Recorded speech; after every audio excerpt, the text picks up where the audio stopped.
Hello बच्चों, तो कैसे हो आप लोग। आई होप बच्चों कि आप लोग बहुत ही अच्छे होंगे। हमने शुरू किया था carbon and its compound, NCERT class 10th lecture number 4।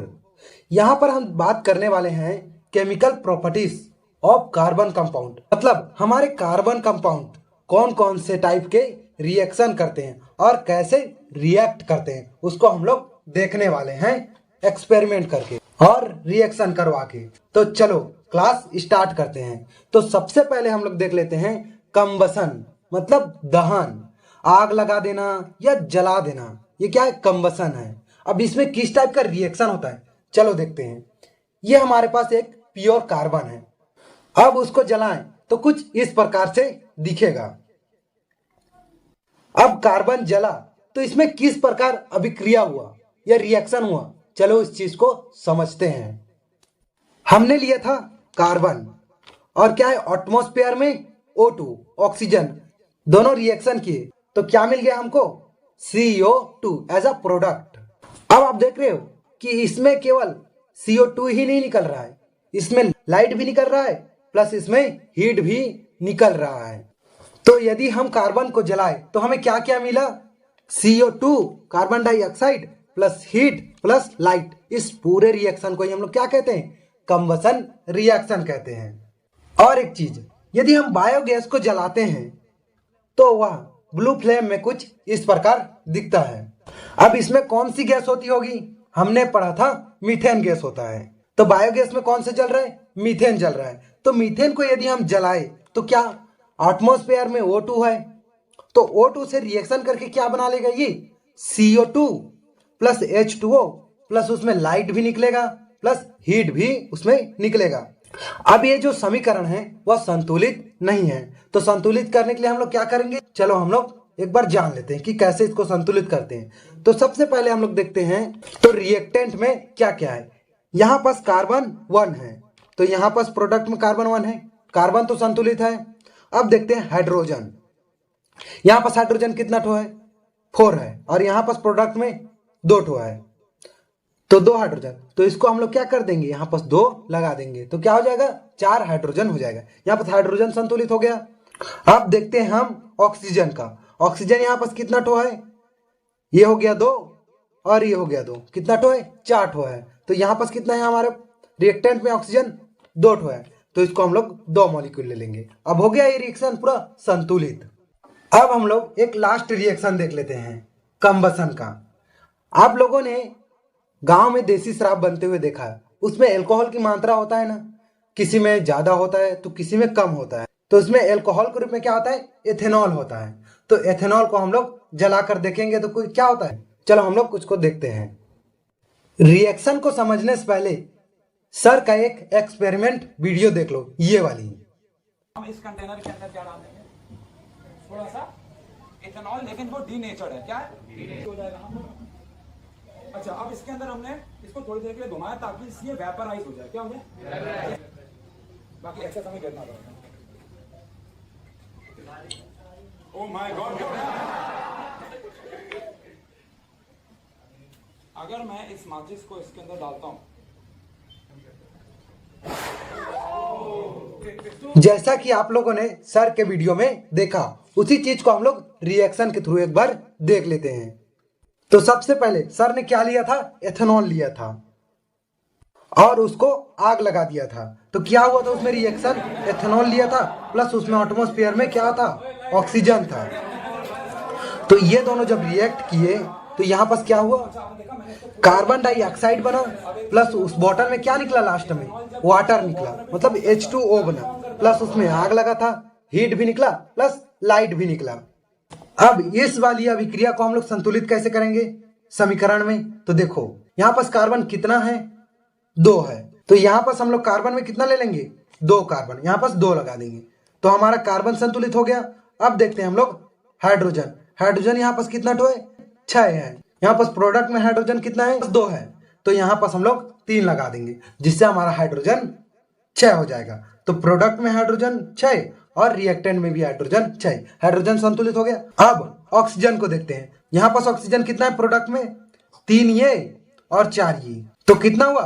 7 oxygen हो गया। और यहाँ पास कितना है हमारे पास 3 है, तो यहाँ पास हम लोग 3 लगा देंगे, जिससे ये 6 ऑक्सीजन और ये 7 ऑक्सीजन, जिससे हमारा पूरा समीकरण कंप्लीट संतुलित हो जाएगा। तो इतना समझ आ गया। अब हम लोग एक एक्सपेरिमेंट करेंगे जिसमें हम देखेंगे कि saturated carbon and unsaturated carbon को जला करके। तो हम ले लेते हैं कुछ केमिकल्स।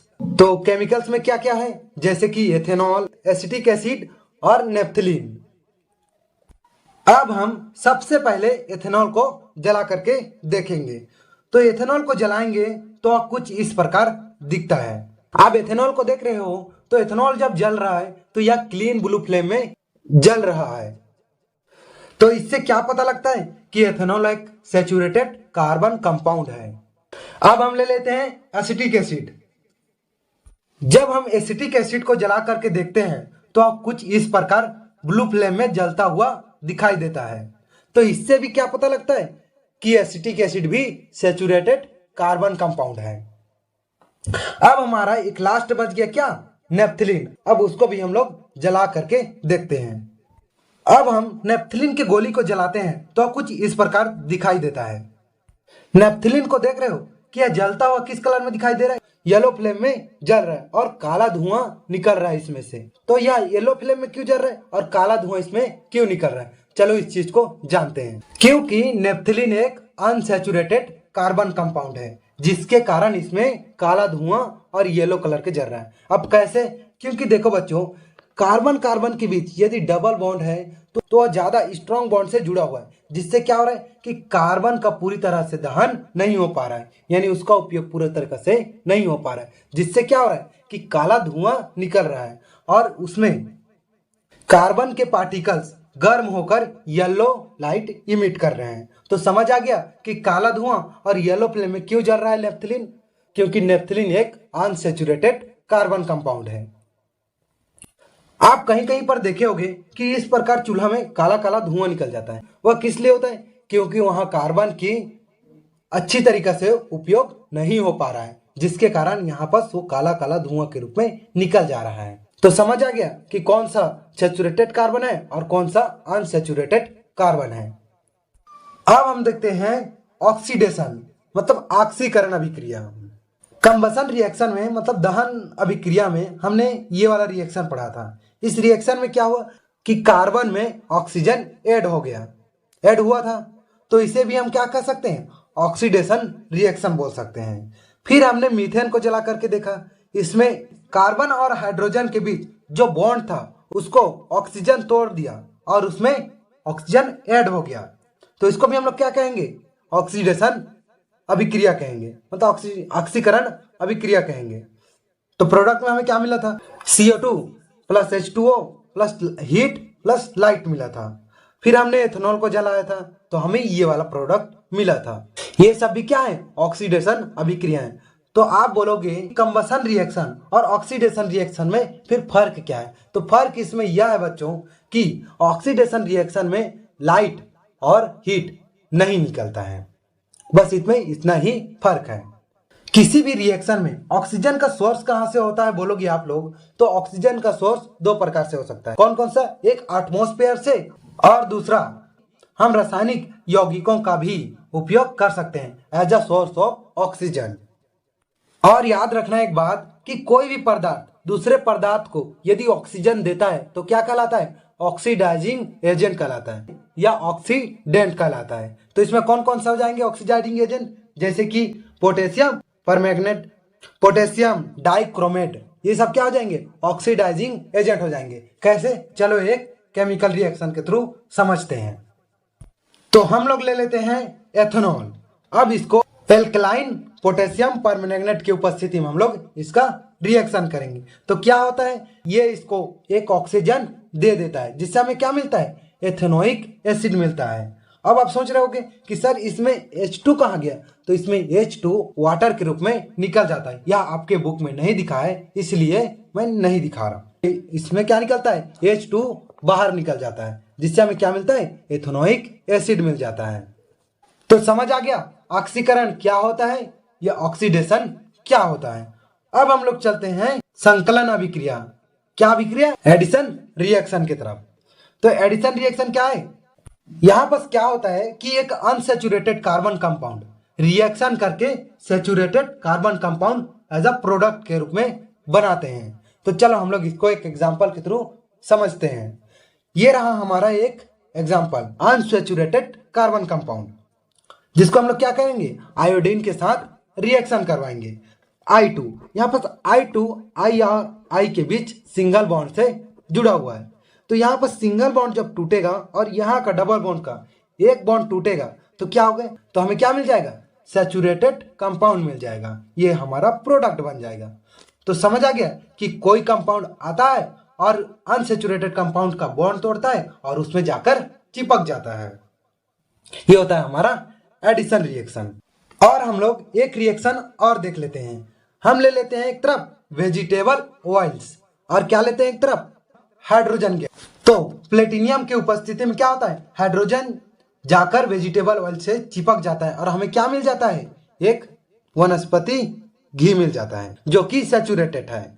अब मान लो ये हमारा वेजिटेबल ऑयल्स है जो कि अनसैचुरेटेड कंपाउंड है। अब हम प्लेटिनियम की उपस्थिति में H2 का रिएक्शन करवाएं तो H2 क्या है, H और H सिंगल बॉन्ड से क्या है, जुड़ा हुआ है। तो इसमें का एक बॉन्ड टूटेगा और इसमें का एक बॉन्ड टूटेगा, जिससे यहाँ एक हाइड्रोजन आ जाएगा और यहाँ पर एक हाइड्रोजन चिपक जाएगा। तो ये हमारा क्या आ जाएगा, प्रोडक्ट के रूप में मिल जाएगा। तो इस रिएक्शन को क्या बोलते हैं हम लोग, हाइड्रोजिनेशन रिएक्शन भी कहते हैं, जो कि क्या है, वेजिटेबल ऑयल को वनस्पति घी में परिवर्तित कर देता है।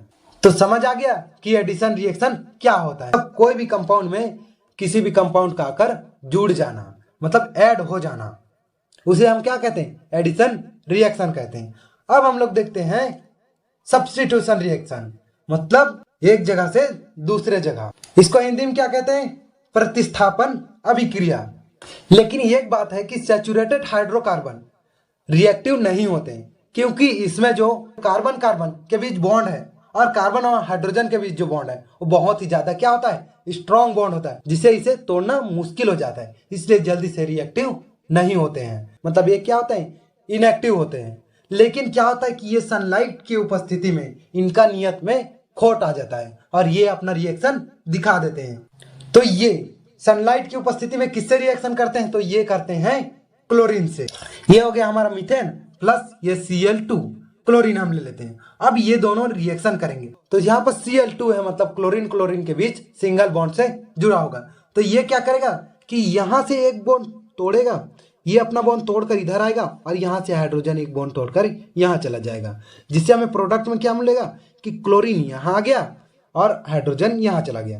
तो हमें प्रोडक्ट में मिल जाएगा chloromethane plus HCl, hydrochloric acid मिल जाएगा। लेकिन यह अभिक्रिया यहीं पर समाप्त नहीं होता है। अब ये फिर से रिएक्शन करेगा। कैसे करेगा, क्लोरोमीथेन है, अब एक क्लोरोमीथेन Cl2 के साथ फिर रिएक्शन करेगा सनलाइट की उपस्थिति में। तो हमें क्या मिल जाएगा, डाइक्लोरोमीथेन मिल जाएगा प्लस HCl। फिर डाइक्लोरोमीथेन यहां नहीं रुकेगा, डाइक्लोरोमीथेन फिर रिएक्शन करेगा Cl2 के साथ, तो हमें क्या मिल जाएगा, ट्राइक्लोरोमीथेन मिल जाएगा और प्लस HCl। अब ये ट्राइक्लोरोमीथेन भी नहीं रुकेगा, अब फिर वह Cl2 को लेगा और क्या बना लेगा, टेट्राक्लोरोमीथेन बना लेगा और प्लस HCl। ये हमारा प्रोडक्ट के रूप में मिल जाएगा। इस रिएक्शन को हम लोग क्या कहते हैं, क्लोरीनेशन। आई होप बच्चों कि आप सबको कार्बन कंपाउंड्स के केमिकल प्रॉपर्टीज अच्छे से समझ आ गया होगा। तो आज के लिए इतना ही, मिलते हैं नेक्स्ट क्लास में। Bye bye.